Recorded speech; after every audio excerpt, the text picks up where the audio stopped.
أفرمي أجر خواي جورا خيري بعبد لعبدكاني ويست درجة عملي لأكاته درجة جدال ومناقشة لداخ خليكي إيش كردنا بسري خوي كذا كاركا فلا ماري أم مسلمان نأدا أو مسلمان ومناقشة وجدلوا أو أنا خليكي إيش أبي كردوا بو خوي كردوا بو دوروبري خليكي علم أبي خليكي تربية وتزكية نفسي خوي أبي حقيقة بس جدال ومناقشة خلقه أفرمي أجر خواش بعبدك شر ويست درجة كاني عملي لداخ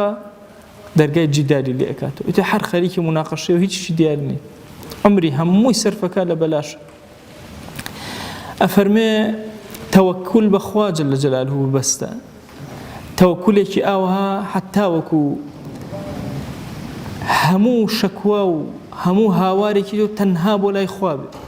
قد نكي پشت بخلقي ببستي شكوى حالي خود لا خلقي بكي أفرمي زور آقاتان لتشاوتان بيقنجكان أفرمي هرشتك شهوتي جولاندن شاوكاني لي بارزن ولو عن شاة أنثى ولو لما مرق به كمريكي مينة بابلين أفرمي ولو مرق به كبشتي دابو شراوة بلام زانيت كشهوت أجولي تشاوت الراقرة كأو معنايك زور قوريتي إنساني إيمان دار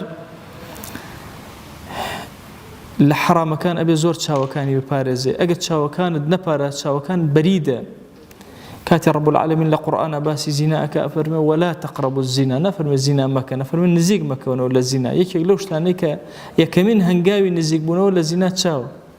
هندي فرمي أنا خيالي إنسان دواتر تشاو لا تشاو إنسان توشي هلا يزور قورة أبي بويا حتى تشاو كان يبارزة تايبت شوينة كزاني موقعي تهمية موقعي ويا شهوتي بجولي أبي زور خوي ببارزة أفرمي دوشت هي يكيك للروجة يكيك للشوا وإنساني إيمان دار كخريكي به لزماني خويا لدو سطكاني هجريا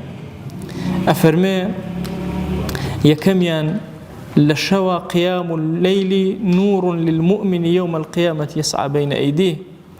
أفرمي شو نيجا كانت نوري إيمان دار للروجي قيامتها لبيش شاوتوا أو نور لبردستوا أروى روناكيد أدات أفرمي بالروجي شار روجو صيام النهار يبعد العبد من حر السعير وهروها أبي أقايل أبي الروجة كان كبر رجوع أبي همو رجوعك تدور أخاته ولا أجر ويا بيغمر جان صلى الله عليه وسلم لفرماشتك كافر ما حفتاس صال وجهي كسق لا أجر دورك يتو بقدر وهو يكرج الرجوع ويا الرجوع زور فضيلته في قوله هي زور عظيمة إنساني إيمان دار للرجوع أقايل الرجوع كان ببرنامج الرجي للشوا أجاي للشوا نيجكاني أمدو أركا نابقة أولياء كانوا أهل إخوة وأهل الصلاح أملياتك